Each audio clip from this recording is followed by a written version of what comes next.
Hello students, welcome to our YouTube channel your BSc guide. आज के इस video में हम बीएससी थर्ड सेमेस्टर केमिस्ट्री के यूनिट नंबर 4 जिसका नाम है काइनेटिक थ्योरी ऑफ गैसेस उसको स्टार्ट करे हैं।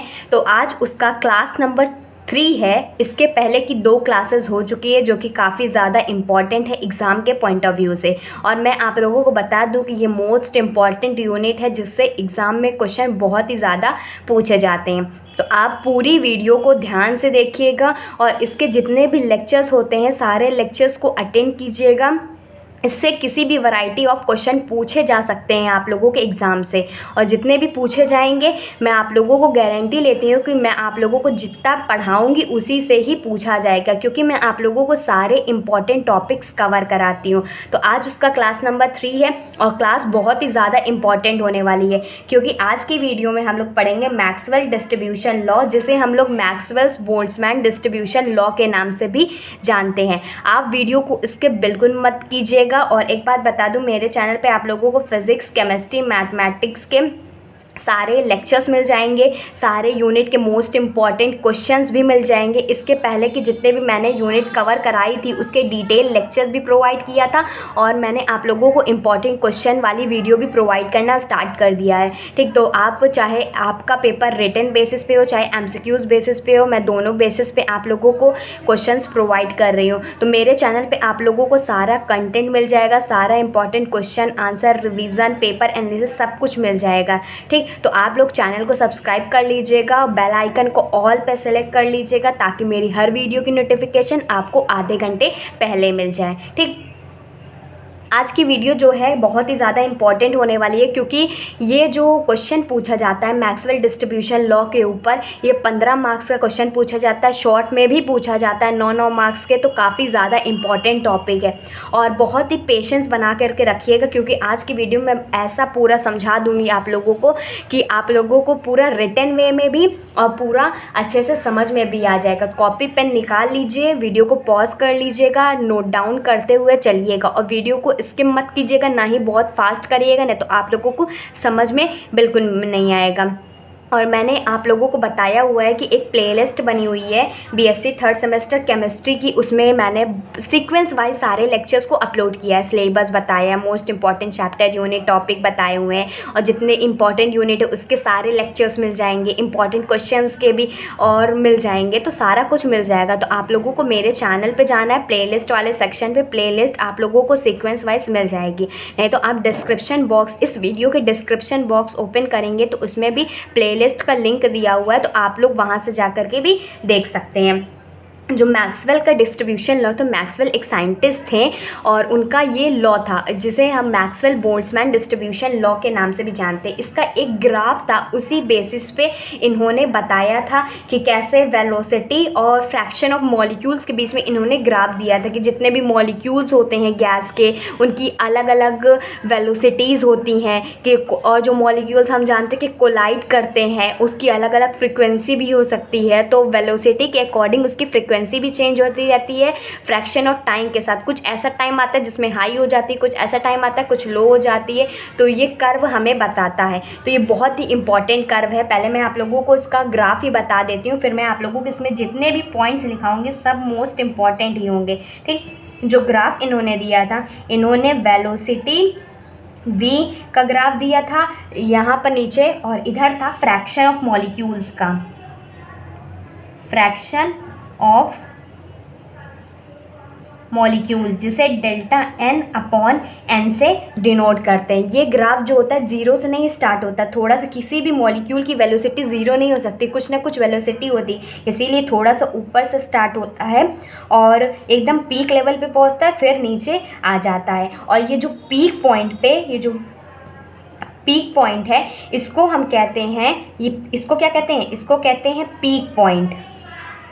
पीक पॉइंट और इस टाइम पे जो ये वेलोसिटी होती है इसको कहते हैं मोस्ट प्रोबेबल वेलोसिटी। आगे की वीडियो में हम इसको भी पढ़ेंगे, लेकिन आज की वीडियो में बस इसका नाम ही है और बाकी इसका क्या होता है मैक्सवेल डिस्ट्रीब्यूशन लॉ उसको डिफाइन करेंगे। तो मैंने आप लोगों को बताया कि मैक्सवेल ने एक ग्राफ दिया था वेलोसिटी और फ्रैक्शन ऑफ मॉलिक्यूल्स के बीच में, जिसमें वेलोसिटी नीचे के साइड एक्स एक्सिस पे थी और fraction of molecule Y axis पे था। और ग्राफ जो स्टार्ट होता है 0 से ऊपर स्टार्ट होता है, कुछ एक पीक लेवल पे पहुंचता है, फिर उसके बाद धीरे धीरे कम हो जाता है। मतलब जब वेलोसिटी ज़्यादा होती है तो ये हमारा ग्राफ जब एक ऐसा पॉइंट होता है वेलोसिटी पे जहाँ पर हमारा जो ग्राफ है वो एक पीक पॉइंट पे पहुँच जाता है, फिर उसके बाद धीरे धीरे अगर हम फ्रैक्शन ऑफ मॉलिक्यूल्स को कम करते चले जाएंगे तो बड़ी वेलोसिटी बढ़ेगी लेकिन हमारा ग्राफ नीचे की तरफ चला आएगा।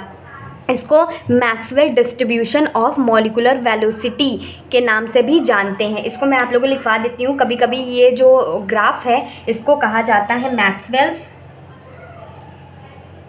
Maxwell's distribution.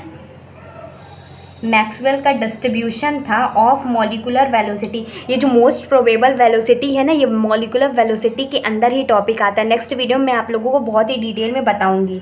ठीक, molecular velocities at a particular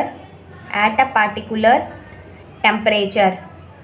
ठीक, ये मैक्सवेल डिस्ट्रीब्यूशन है मॉलिकुलर वेलोसिटी का एट अ पार्टिकुलर टेम्परेचर पे। अब इसमें जितने भी पॉइंट्स हैं उसको ध्यान से सुनिएगा। पहले मैं आप लोगों को लिखवा दूंगी, फिर उसके बाद वन बाई वन करके आप लोगों को समझाती चली जाऊंगी। सबसे पहला पॉइंट लिखिएगा, all the molecule of a gas, all the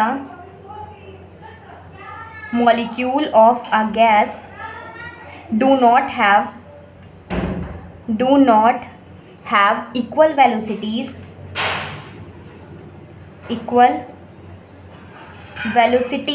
अभी हमने देखा कि इस ग्राफ में किसी की वेलोसिटी ऐसी नहीं है कि सबकी इक्वल हो, लेकिन all the molecule of a gas do not have equal velocity. Molecule के जितने मतलब गैस के जितने भी मॉलिक्यूल हैं उनकी अलग अलग वेलोसिटी होगी। कहीं देखा है कि एक ही वेलोसिटी पे अलग अलग मतलब एक ही वेलोसिटी पे दो से अधिक या एक से अधिक मॉलिक्यूल है एग्जिस्ट कर रहे हैं? नहीं, ऐसा नहीं है। तो हमने बस देखा कि all the molecule of a gas do not have equal velocity.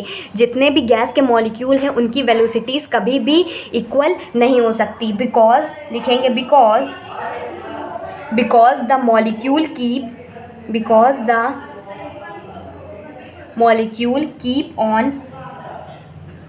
Keep on colliding with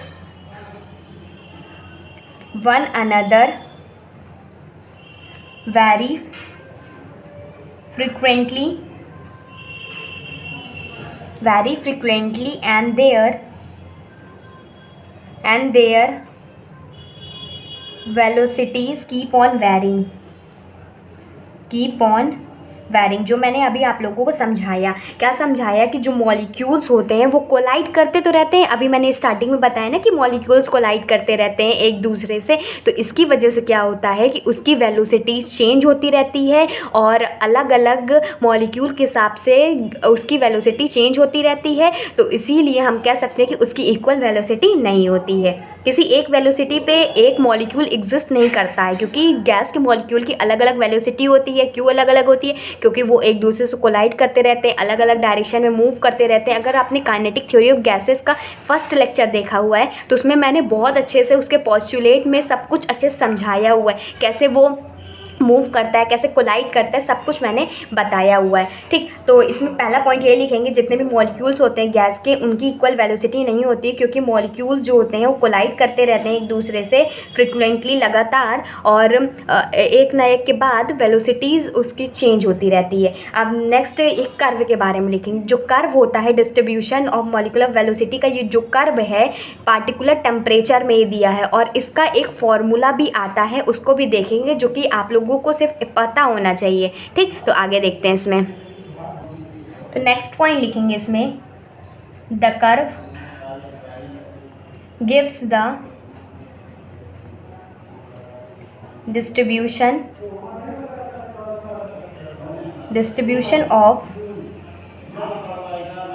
molecular velocities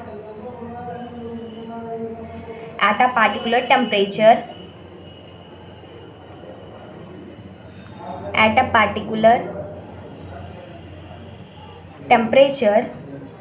मतलब हमने अभी जो कर्व देखा डिस्ट्रीब्यूशन ऑफ मॉलिक्यूलर वेलोसिटीज़ का किसी एक पार्टिकुलर टेम्परेचर पे देखा, तो उसका जो मैथमेटिकल एक्सप्रेशन है, द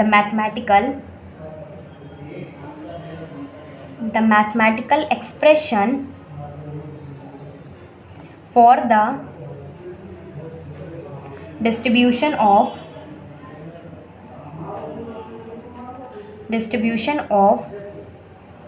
वेलोसिटीज़ वो क्या होगी। आप लोग अगर नोट नहीं बना रहे हैं ना तो बहुत बड़ी गलती करें, क्योंकि ये सारे नोट्स आप लोगों के एग्ज़ाम में बहुत ही ज़्यादा हेल्प करने वाले हैं। और अगर आप लोग जैसे कि एग्ज़ाम के टाइम पे क्या होता है ना कि आप लोगों को नोट्स बनाने का टाइम नहीं मिलता है, इसीलिए मैं आप लोगों को स्टार्टिंग से ही कह चुकी हूँ कि आप नोट्स बनाते हुए चलिए, और जिस टाइम पर आप वीडियो लेक्चर देख रहे हैं उसी टाइम पर नोट्स बनाइए, नहीं तो ऐसे बैकलॉग बहुत हो जाएगा आप लोगों का।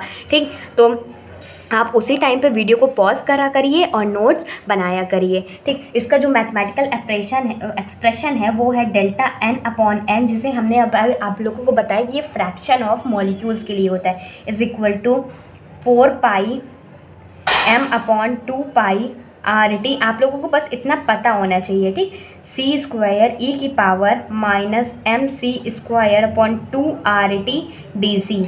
ये हमारा जो मैक्सवेल डिस्ट्रीब्यूशन लॉ का जो ग्राफ का मैथमेटिकल एक्सप्रेशन है, जिसमें डेल्टा n अपॉन n क्या है, ये है फ्रैक्शन ऑफ मॉलिक्यूल। लिखेंगे फ्रैक्शन ऑफ मॉलिक्यूल्स, और इसमें m क्या है, m है molecular mass of the gas, molecular mass of the gas का मॉलिक्यूलर मास। और आर क्या है, हम जानते हैं गैस कांस्टेंट है, कई बार मैंने आप लोगों को बताया है। और ई क्या है, ई जो है ये जैसे लॉग पढ़े हैं ना, तो बेस को ही हम लोग लॉग के बेस को ही ई कहते हैं, तो ई क्या है, बेस ऑफ नेचुरल लॉगरिथम, जैसे हम लॉग भी कहते हैं सिंपल फॉर्म में।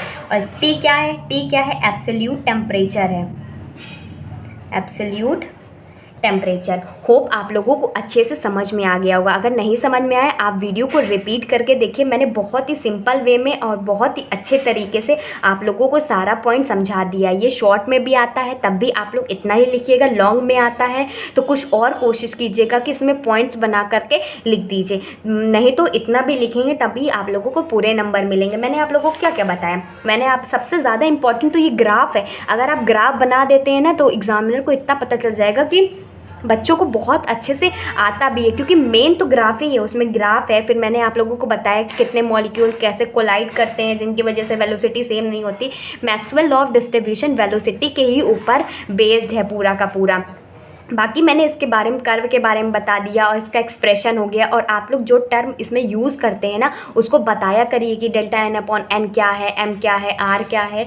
तो इससे ना क्या होता है कि थोड़ा सा लेंथ भी बढ़ती है आंसर्स की, और इससे एग्जामिनर को ये पता होता है कि हर एक चीज़ बच्चे ने बहुत ही डीपली पढ़ा है। अब जो ये हमने वेलोसिटी डिस्ट्रीब्यूशन कर्व बनाया था, जो ग्राफ बनाया है, उस पर कुछ पॉइंट्स हैं। जो कर्व मैंने अभी आप लोगों के सामने बनाया ना, यहाँ से स्टार्ट हुआ, यहाँ से, इसके कुछ इंपॉर्टेंट पॉइंट्स जो आप लोगों को एग्जाम में ज़रूर लिखना है। तो यहाँ पर डालेंगे वेलोसिटी, जो वेलोसिटी का कर्व था ना, वेलोसिटी डिस्ट्रीब्यूशन कर्व। नहीं भी लिखेंगे, ये हेडिंग नहीं डालना चाहते तो आप लिखेंगे इम्पॉर्टेंस भी लिख लेंगे, तब भी आप लोगों को ये सारे पॉइंट्स लिखना है। अब पहला पॉइंट लिखेंगे इसमें, the velocity pauses, the velocity pauses by maximum number of molecules is called most probable velocity, जिसे हम VP से डिनोट करते हैं। हमने देखा था ये जो यहाँ पर पॉइंट था ये पीक पॉइंट था, और ये जो यहाँ पर वेलोसिटी हमें मिल रही थी उसे कहते थे वीपी मोस्ट प्रोबेबल वेलोसिटी, इसमें कह रहा है कि जो वेलोसिटी जिसके पास मैक्सिमम नंबर ऑफ मॉलिक्यूल है। अब यहाँ पर देखिए बहुत ज़्यादा मॉलिक्यूल्स है ना इसके पास, तो वही यहाँ पर जो वेलोसिटी आई उसको हम लोग मोस्ट प्रोबेबल वेलोसिटी कहते हैं। ठीक, तो अब इसमें नेक्स्ट पॉइंट लिखेंगे। इतना तो मैंने आप लोगों को समझा दिया है। अब नेक्स्ट पॉइंट इसमें लिखेंगे जो मॉलिक्यूल्स हैं, लेकिन द मॉलिक्यूल्स हैविंग, पहले लिख लीजिए, मैं आप लोगों को समझाते हुए चलूँगी, क्योंकि ऐसा नहीं होगा कि मैं आप लोगों को लिखवा दूँ और समझाऊँ ना। पहले मैं आप लोगों को लिखवाती भी हूँ और कभी कभी ऐसा होता है पहले मैं समझा देती हूँ फिर लिखवाती हूँ। ठीक, कुछ ऐसे पॉइंट्स होते हैं जिसको पहले लिखवा दूँ फिर मैं आप लोगों को समझाऊँगी, तो उससे आप लोगों के ऊपर ज़्यादा अच्छा इम्पैक्ट पड़ेगा, या तो ऐसे समझ में भी नहीं आएगा। द मॉलिक्यूल्स हैविंग हाई और low velocity range are small in number. इसमें कह रहे the molecule having high and low velocity, कुछ ऐसे मॉलिक्यूल है जिनकी कुछ वेलोसिटी हाई है और कुछ वेलोसिटी रेंज कम है।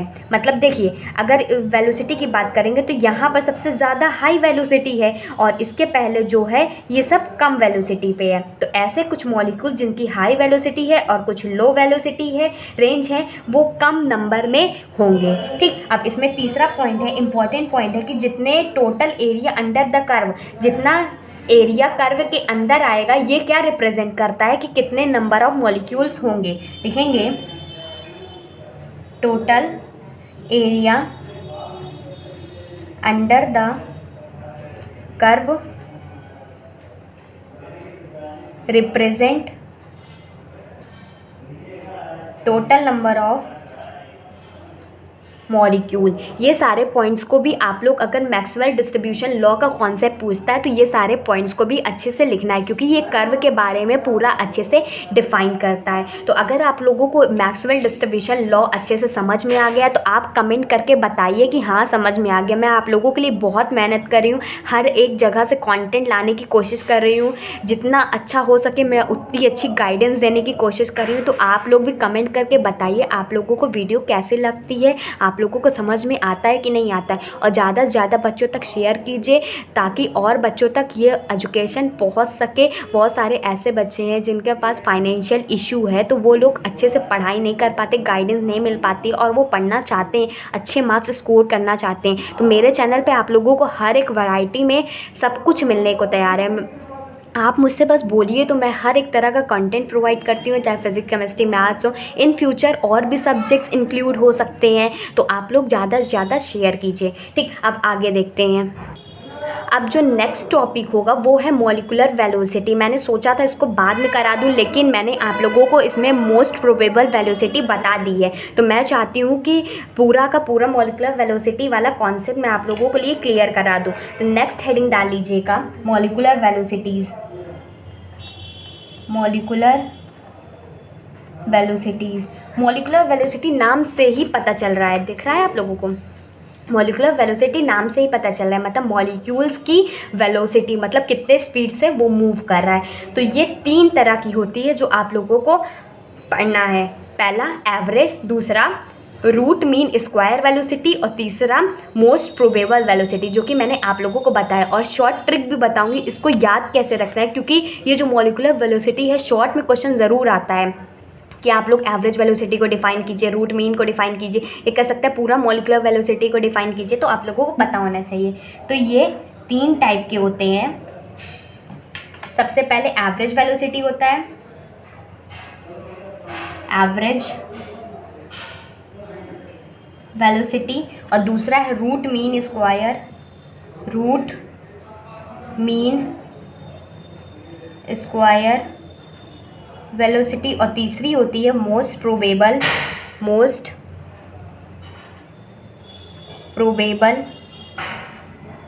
वेलोसिटी। ठीक, एक एक को डिटेल में अच्छे से पढ़ने वाले हैं। सबसे पहले मैं आप लोगों को बता दूं कि आप लोग अगर चैनल पे नए हैं तो चैनल को सब्सक्राइब ज़रूर कीजिएगा और बेल आइकन को ऑल पे सेलेक्ट कीजिएगा। इससे क्या होगा ना, बेल आइकन ऐसे बनी होगी नीचे, तो आप ज्वाइन वाले बटन पे भी ज्वाइन कर सकते हैं। ठीक, तो बेल आइकन पे जब ऑल पे सेलेक्ट हो जाएगा आप लोगों को, तो इससे क्या होगा, आधे घंटे पहले ही मेरे चैनल से आप लोगों को नोटिफिकेशन पहुँच जाएगा कि आधे घंटे बाद ये क्लासेस होने वाली। क्लास के 2 टाइमिंग रखी है मैंने, 8 8 PM पे रखी है और 6 PM पे रखी है। तो दोनों में से आप लोगों को कभी कभी दोनों टाइमिंग पे वीडियो मिल जाएगी, क्योंकि एग्ज़ाम्स क्लोज आ रहे हैं तो मैं कोशिश करती हूँ आप लोग को ज़्यादा से ज़्यादा वीडियो प्रोवाइड करने की, ठीक। और बहुत ज़्यादा नहीं प्रोवाइड कर सकती मैं आप लोगों को, क्योंकि नेट का इशू हो जाता है, मैं इतना ज़्यादा नहीं अपलोड कर सकती हूँ। तो इसीलिए मैंने थोड़ा थोड़ा ही अपलोड कर रही हूँ, ताकि आप लोग अच्छे से देख लीजिए, अच्छे से समझ लीजिए। और मैं आप लोगों से प्रॉमिस करती हूँ एग्ज़ाम से पहले पहले सब कुछ आप लोगों का हो जाने वाला है। जैसे मैंने आप लोगों को स्टार्टिंग में गाइड किया है, अगर आप वही स्टूडेंट हैं, अगर आप हर चीज़ को फॉलो कर रहे हैं, आप डेफिनेटली बहुत अच्छे मार्क्स स्कोर करेंगे, ठीक। तो अगर नए हैं तो चैनल को सब्सक्राइब कर लीजिएगा, बेल आइकन को ऑल पे सेट कर लीजिएगा, ताकि मेरी हर वीडियो की नोटिफिकेशन आपको मिलती रहे। और वीडियो सच में दिल से अच्छा लगता है तो लाइक किया करिए, और कमेंट करके मुझे बताया भी कीजिए कि आप लोगों को हेल्पफुल हो रही है वीडियो, तभी मुझे मोटिवेशन मिलता है कि नेक्स्ट वीडियो बनाओ। अगर आप लोगों को ही पसंद नहीं आएगा, आप लोगों को ही पढ़ना है, नहीं पसंद आया, नहीं पढ़ पा रहे हैं या कोई कमी रहती है, तो उसको भी बताइए कि आप ऐसे से ऐसे करिए, तो मैं सब कुछ करने को तैयार हूँ। बस आप लोगों को अच्छी एजुकेशन, बेस्ट गाइडेंस देना चाहती हूँ, ठीक। सबसे पहले हेडिंग धरेंगे average velocity.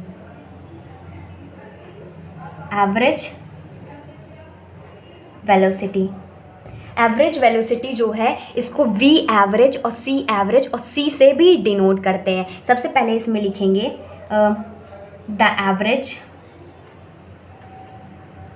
the average of all velocities of all molecule, जितने भी मॉलिक्यूल्स हैं उनका, सारे मॉलिक्यूल्स की वेलोसिटी, जितनी भी वेलोसिटी होगी उसका एवरेज करेंगे। एवरेज मतलब टोटल डिवाइडेड बाय जितनी होगी उससे डिवाइड कर देंगे, तो वो एवरेज वेलोसिटी होती है। इसको डिनोटेड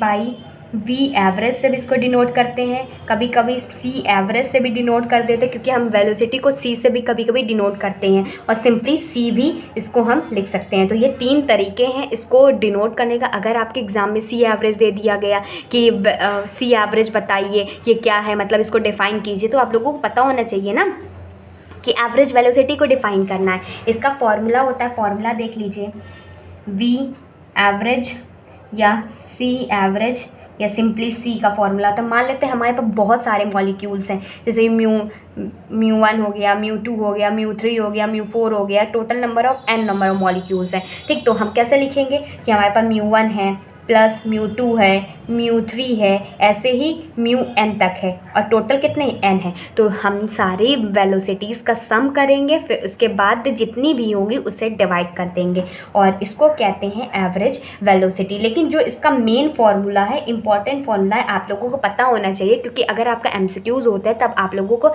ये पूछा जाएगा। जो V एवरेज या C एवरेज या C का जो मेन फार्मूला है वो है 8RT/m। अभी मैं आप लोगों को सारी वेलोसिटीज़ की जो ये राइट हैंड साइड है, जो ये फार्मूला है, इसको कैसे याद करना है इसको बताऊंगी। तो ये मेन इंपॉर्टेंट फार्मूला है, जिसमें से R हमारा क्या है, गैस कांस्टेंट है, T क्या है, टेम्परेचर है, M क्या है, मास है, ठीक। आप लोगों को एवरेज वेलोसिटी समझ में आ गई ना, कि सारे मॉलिक्यूल्स की जितनी भी वेलोसिटी होगी उसका एवरेज करेंगे, उसी को एवरेज वेलोसिटी कहते हैं। जैसे बहुत सारे मॉलिक्यूल्स हो गया, उसको कितने नंबर ऑफ मॉलिक्यूल्स है, 5 है तो 5 से डिवाइड करेंगे, n number of molecules n से डिवाइड करेंगे, और इसका फॉर्मूला हो गया √8RT/m। इसका डेरिवेशन इंपॉर्टेंट नहीं है, बस आप लोगों को इतना पता होना चाहिए। अब जो नेक्स्ट वेलोसिटी आती है वो रूट मीन स्क्वायर वेलोसिटी है। तो नेक्स्ट हेडिंग पड़ेगी root mean square velocity. Root mean square velocity मतलब स्क्वायर भी है और रूट भी लगा होना चाहिए और उसका मीन वैल्यू भी आना चाहिए। तो इसमें लिखेंगे the square root of the mean of square of all velocities of the molecule।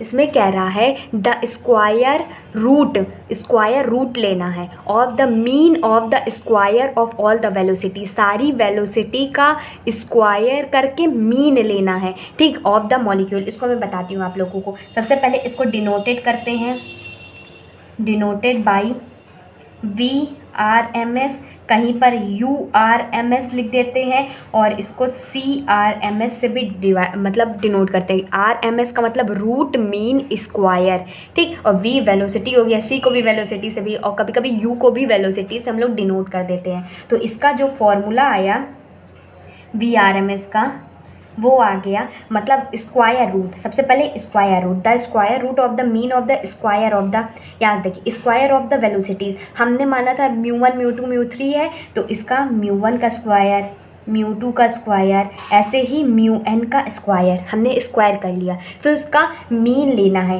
तो divided by number of molecules n है, तो हमने इसका मीन भी निकाल लिया और अंडर रूट भी हो गया और स्क्वायर भी हो गया, हर एक वेलोसिटी का स्क्वायर हो गया और मीन निकाल लिया, डिवाइडेड बाई n कर दिया, तो VRMS का फॉर्मूला हो गया। लेकिन जो इम्पॉर्टेंट फॉर्मूला जो आप लोगों को याद करना है वो है VRMS का या CRMS का या URMS का, वो है अंडर रूट 3RT/m। R क्या है? Gas constant, T temperature, M मास, इसको याद रखिएगा, ठीक। तो ये दूसरा भी हो गया complete, root mean square velocity हो गया कंप्लीट। अब जो नेक्स्ट वेलोसिटी है वो है मोस्ट प्रोबेबल वेलोसिटी, जिसका आप लोगों को सबसे ज़्यादा इंतज़ार था। तो स्टार्ट करते हैं, नेक्स्ट पेज में देखते हैं।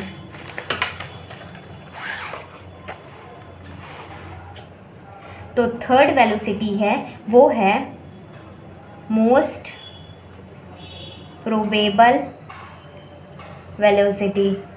किसी ने नोटिस किया कि मैंने इसकी डिफिनीशन लिखवा दी है?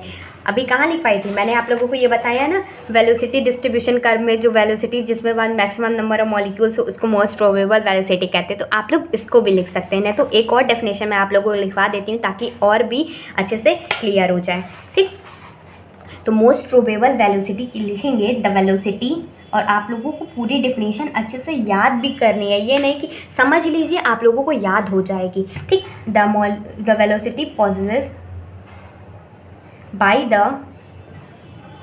मैक्सिमम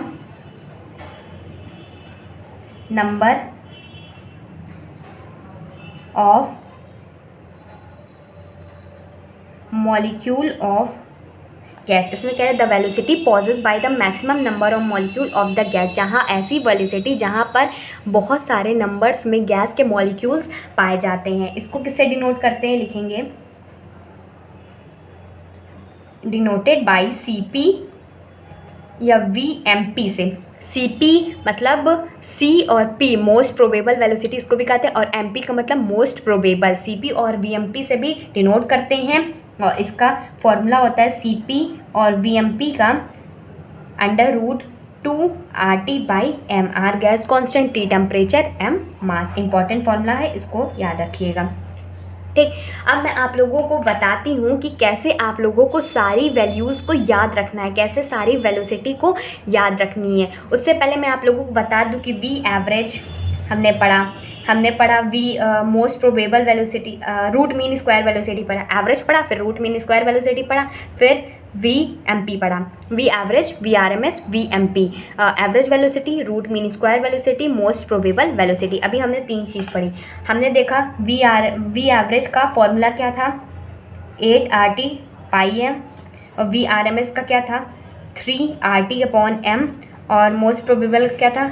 2RT/m, ठीक। तो इसमें सिमिलैरिटी क्या है? इसमें RT/m सब में है, देखिए सिमिलैरिटी क्या है, सब में है। और इसमें बता दूं कि जो VRMS होता है इसकी सबसे ज़्यादा होता है, रूट मीन स्क्वायर वेलोसिटी जो होती है सबसे बड़ी होती है, फिर उसके बाद V एवरेज आता है, फिर उसके बाद VMP आता है, सबसे छोटी यही होती है वेलोसिटी। और इसको याद करने का तरीका है RT/m तो सब में कॉमन है, इसको कर लीजिएगा। फिर उसके बाद 832 याद रखिएगा, 832 नंबर याद रखिएगा कि पहले 8 फिर 2 और 3 और फिर 2 है। V एवरेज, VRMS, VMP और RT/m सब में कॉमन है, लेकिन 8 सबसे बड़ा है ना, सबसे बड़ा है, तो इसके नीचे सब लोग आने चाहिए, तो सब लोग खड़े हैं, ठीक। पाई है मतलब सब लोग खड़े हैं, ठीक। याद करने का शॉर्ट ट्रिक बना ही सकते हैं आप लोग। और नेक्स्ट वीडियो में मिलते हैं। नेक्स्ट वीडियो में मैं आप लोगों के लिए और भी इम्पॉर्टेंट टॉपिक्स लेकर के आऊँगी। ये यूनिट बहुत ही डिटेल में पढ़ाने वाली है क्योंकि बहुत ही अच्छा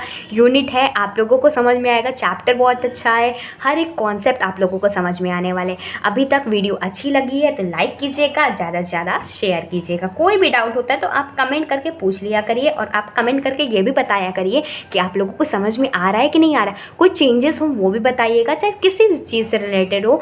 और मैं आप लोगों को एक चीज़ और बताना चाह रही थी कि जितने भी इंपॉर्टेंट यूनिट के मैंने क्वेश्चंस बता रही हूँ, तो मैं सारे यूनिट के इंपॉर्टेंट क्वेश्चन बताऊँगी। और बहुत सारे स्टूडेंट के कमेंट आ रहे थे कि एग्ज़ाम क्लोज है तो सारे इंपॉर्टेंट क्वेश्चन पहले बता दो। तो मैं उन्हीं के बेसिस पे, उन्हीं के अकॉर्डिंग मैं सारे इंपॉर्टेंट क्वेश्चन को मैं इसी साथ मैं आप लोगों को क्लास भी देते चल रही हूँ और सारे इंपॉर्टेंट क्वेश्चन भी बताते हुए चल रही हूँ, चाहे वो रिटन बेसिस पे हो, चाहे वो MCQs बेसिस पे हो। हर एक वैरायटी के क्वेश्चन मैं आप लोगों को प्रोवाइड करूँगी। वीडियो अच्छा लगा है तो लाइक कीजिएगा, ज़्यादा से ज़्यादा शेयर कीजिएगा।